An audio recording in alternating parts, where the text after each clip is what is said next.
नमस्कार दोस्तों, मेरा नाम गौरी शंकर। मैं ex CBI sub inspector. I am presently working as income tax inspector. स्वागत है आपका। कई सारे लोगों ने मुझसे कमेंट में ये पूछा था कि सर एक सीबीआई में एलडीसी की प्रोफाइल पर एक वीडियो बनाइए। तो चलिए आज मैं आपसे उसी के बारे में बात करूंगा। चलिए शुरू करते हैं। इस वीडियो में मैं पहले आपको जो एलडीसी के जो जनरल एस्पेक्ट्स हैं, जैसे कि सैलरी, प्रमोशन, वर्क प्रोफाइल, उनके बारे में बात करूंगा। और सबसे लास्ट में मैं आपको अपनी पर्सनल एक एडवाइस दूंगा जो आपके करियर के बेटर प्रोस्पेक्ट्स के लिए आपके हेल्पफुल होगी। लेकिन सबसे पहले एग्जाम की बात करते हैं। आप सीबीआई में एलडीसी एसएससी के द्वारा एक सीएचएसएल एग्जाम कंडक्ट करवाया जाता है। उस एग्जाम के थ्रू एसएससी कई सारी जो पोस्ट हैं उन पर ज्वाइनिंग लेती हैं, जैसे स्टेनोग्राफर की हो गई, एलडीसी की हो गई, और कहीं पर पोस्टल ऑफिसर, सॉर्टिंग ऑफिसर, इस तरीके की पोस्ट हैं उन पर जॉब देती है। जो एग्जाम का जो सिलेबस है वो लगभग मोटा मोटी सीजीएल के जैसा ही रहता है। प्राइमरीली मैथ्स और इंग्लिश एग्जाम में आते हैं आपके। एग्जाम का लेवल आपका मीडियम रहता है और आप एग्जाम इंग्लिश में भी दे सकते हैं और हिंदी मीडियम में भी दे सकते हैं। अब बात करते हैं सैलरी की। देखिए, सीबीआई में जब आप या किसी भी अन्य डिपार्टमेंट में जब आप एज एलडीसी ज्वाइन करते हैं तो आपको 1900 ग्रेड पे की इक्विवेलेंट सैलरी मिलती है। 1900 ग्रेड पे से अगर मैं बात करूं फॉर एग्जांपल इन दिल्ली, तो मोटा मोटी लगभग सब कुछ काट पीट कर आपका कैश इन हैंड सैलरी आएगी लगभग 28,000 रुपये। एलडीसी की जो जॉब है वो सीबीआई में that is equivalent to constable. आप अगर ग्रेड पे से कंपेयर करें तो LDC is equivalent to constable, दोनों का 1900 ग्रेड पे रहता है। उसके बाद जो अगला स्टेप है दैट इज 2400। तो जब आप एलडीसी से आपका प्रमोशन होता है 7 या 8 साल में, तब आप यूडीसी बनते हैं, that is upper divisional clerk. तो आपका ग्रेड पे 2400 होता है। और कांस्टेबल का अगला जो लेवल है दैट इज हेड कांस्टेबल, तो उनका भी ग्रेड पे 2400 होता है। यहाँ पर एक इनकम टैक्स डिपार्टमेंट से मैं आपको कंपैरिजन करके बताऊं तो जो टैक्स असिस्टेंट ज्वाइन करते हैं उनका भी जो ग्रेड पे रहता है दैट इज 2400। तो अगर आप एसएससी सीजीएल का एग्जाम देकर टैक्स असिस्टेंट अगर इनकम टैक्स डिपार्टमेंट में बनते हैं तो आप एलडीसी से एक लेवल हायर ज्वाइन करेंगे। उसके बाद जो आपका अगला प्रमोशन रहता है that is for division officer, वो दैट इज ग्रेड पे 2800।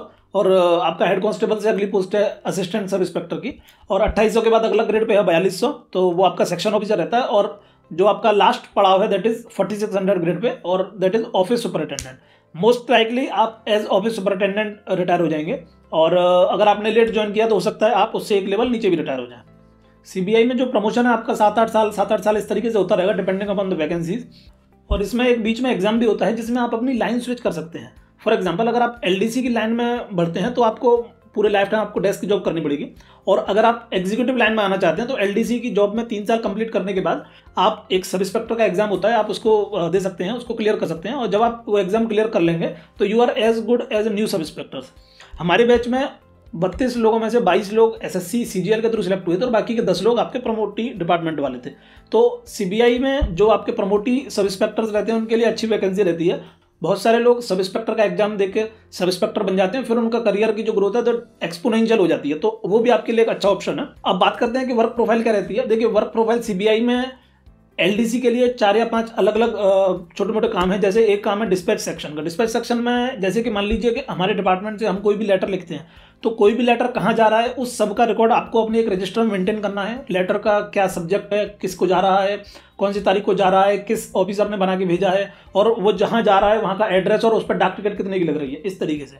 और जनरली आप मान लीजिए कि एक दिन में सीबीआई से 50 या 60 लेटर्स जाते होंगे, तो वो आपको पूरा उसमें डॉक्यूमेंट करना है, कौन कौन सी डाक टिकट कितने की लगी। और फिर जो बाहर से अपने पास लेटर्स आते हैं, डॉक्यूमेंट्स आते हैं, उनको भी आपको अपने रिकॉर्ड में मेंटेन करना पड़ता है। ये डिस्पैच सेक्शन का काम है। दूसरा आपका एक काम रह सकता है वो है आपका सैलरी बनाने का। सीबीआई की जैसे ब्रांच में आप पोस्टेड हैं उसमें 65 या 70 लोग रहते हैं, तो उन सब की सैलरी आपको कब कितना टीडीएस काटना है, कब किससे उनका रेंट एग्रीमेंट का कॉपी लेनी है, वो सारा जो काम रहता है एक सैलरी कैलकुलेशन से रिलेटेड, वो सब आपको करना पड़ेगा। और वो काफ़ी इंटेलिजेंस और डिमांडिंग वर्क, हालांकि उन सब की ट्रेनिंग सीबीआई में दी जाती है। एलडीसी जब लोग ज्वाइन करते हैं तो उनको 15 डेज की ट्रेनिंग मिलती है सीबीआई अकेडमी में ही। और एक सीबीआई में आपको मिसलिनियस सेक्शन में भी बिठा सकते हैं। मिसलिनियस में मतलब है कि जो ऑफिस की डेली फंक्शनिंग के लिए जो जो चीज़ें रिक्वायर्ड हैं, क्या वो सब प्रॉपर हैं कि नहीं। जैसे कि मान लीजिए ऑफिस में फोटोकॉपी का पेपर ठीक है कि नहीं, बाकी जो आपकी लॉजिस्टिक्स से रिलेटेड चीज़ें रहती हैं उन सब का आपको इंचार्ज बना सकते हैं। और एक रहता है कि लीव सैंक्शन करवाने का। जब कोई भी ऑफिसर अपनी लीव वगैरह के लिए देते हैं तो वो उसके लिए पूरी फाइल बनती है, फाइल में उनको अप्रूवल करवाना पड़ता है, सैंक्शन लेना पड़ता है, तो वो सब का मैनेजमेंट भी मिसलिनियस में आता है। और इसके अलावा एक जो एलडीसी के लिए जो बहुत सीबीआई में प्रमुख पोस्ट है दैट इज क्राइम क्लर्क। सारी एलडीसी और अकाउंट सेक्शन की पोस्ट में सिर्फ क्राइम क्लर्क की एक ऐसी पोस्ट है जो कि एग्जीक्यूटिव लोगों के साथ जिसका इंटरेक्शन रहता है। जो क्राइम क्लर्क्स होते हैं उनका केबिन, उनकी डेस्क एग्जीक्यूटिव लोगों के साथ रहती है, जहाँ पर डीएसपी, इंस्पेक्टर्स और सब इंस्पेक्टर्स बैठते हैं।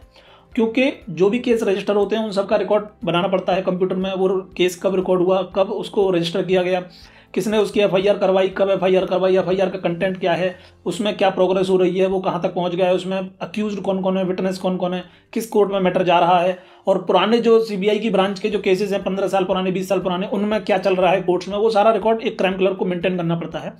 आपके सारे जितने भी केसेस चलते हैं ब्रांच में, वो सारी फाइलों का, लेखाजोखा फाइलों का मेंटेनेंस एक क्राइम क्लर्क का काम होता है। तो वो एक बहुत महत्वपूर्ण काम है, वो भी आपको दिया जा सकता है।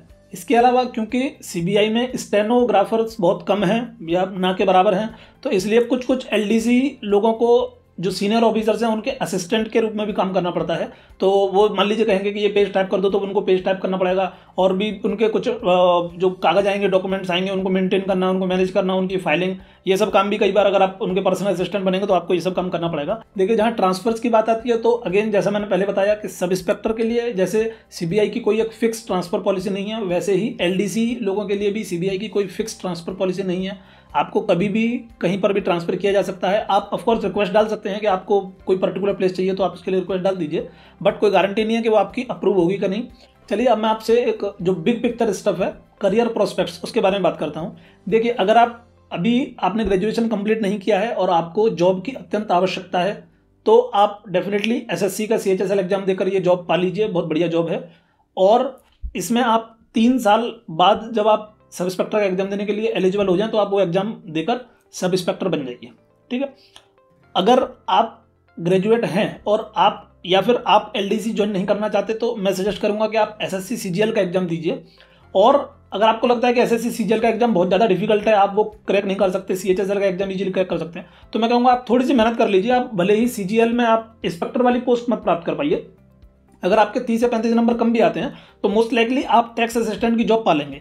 देखिए, टैक्स असिस्टेंट की जॉब आपकी 2400 ग्रेड पे की है और एलडीसी की जॉब आपकी 1900 ग्रेड पे की है।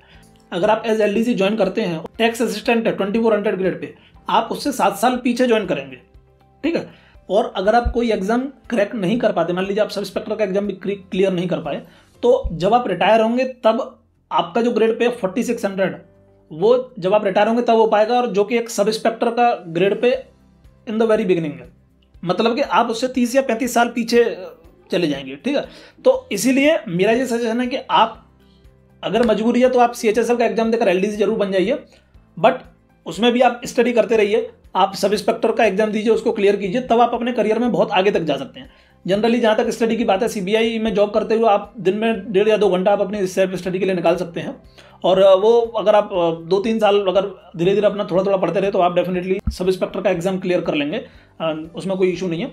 मैं एक और आपको सजेशन दूंगा कि आप सीबीआई में एज स्टेनो ज्वाइन न करें, क्योंकि सीबीआई में जितनी खराब हालत स्टेनो की है उतनी खराब हालत किसी और पोस्ट की नहीं है। मैं एक स्टेनो को जानता हूँ, वो उनका ज्वाइन किए हुए उनको 18 या 19 साल हो गए, पर उनका कभी प्रमोशन नहीं हुआ और उनके आगे प्रमोशन का भी कोई प्रोस्पेक्ट नहीं है। जब भी हमारी सीबीआई में मीटिंग होती थी, वो हमेशा यही कहते थे कि सर मेरा प्लीज़ प्रमोशन करवा दो या मेरा ग्रेड पे बढ़वा दो, कुछ इस तरीके का। बट सीबीआई में स्टेनो की बहुत बुरी हालत है, बहुत खराब हालत है। आप सीबीआई में अगर ज्वाइन कर रहे हैं तो या तो एज सब इंस्पेक्टर ज्वाइन कीजिए या फिर as LDC, but as steno आप ज्वाइन न करें।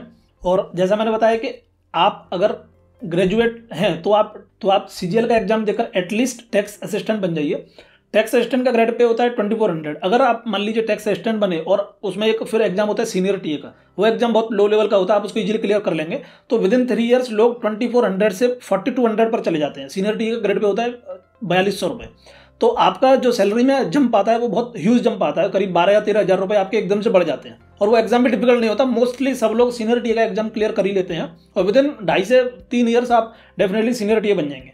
जो सीनियर टीए से फिर इंस्पेक्टर का एग्जाम है वो थोड़ा सा डिफिकल्ट रहता है, अगर वो भी आप स्टडी कर लेंगे तो बहुत इजीली बन जाएंगे। तो जो करियर ग्रोथ आपको इनकम टैक्स डिपार्टमेंट में मिलेगा, वो करियर ग्रोथ आपको सीबीआई में नहीं मिलेगा। बट यस, आप सीबीआई में अगर सब इंस्पेक्टर का एग्जाम क्लियर कर लेते हैं तो you are well and good, तब आपका बहुत बढ़िया आगे चलेगा। बट अगर आप सिर्फ एलडीसी बन के ही सीबीआई में काम करना चाहते हैं तो वो उतनी अच्छी आपको करियर के लिए ग्रोथ अच्छी नहीं देगा। आप एलडीसी बनकर जब आप रिटायर होने वाले होंगे तब आप उस ग्रेड पे पर पहुंचेंगे जब आप सीजीएल का एग्जाम क्लियर करके पहली बार में ही उस ग्रेड पे को पा सकते हैं। तो क्यों आप 30 साल वेट करना चाहते हैं? आप एग्ज़ाम दीजिए, ठीक है।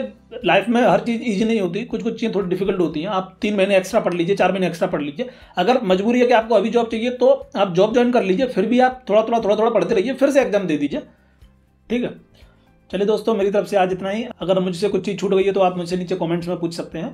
और थैंक यू, देखते रहिए। नमस्कार, मैं आपके साथ मिलूंगा अगली वीडियो में। नमस्कार, जय हिंद।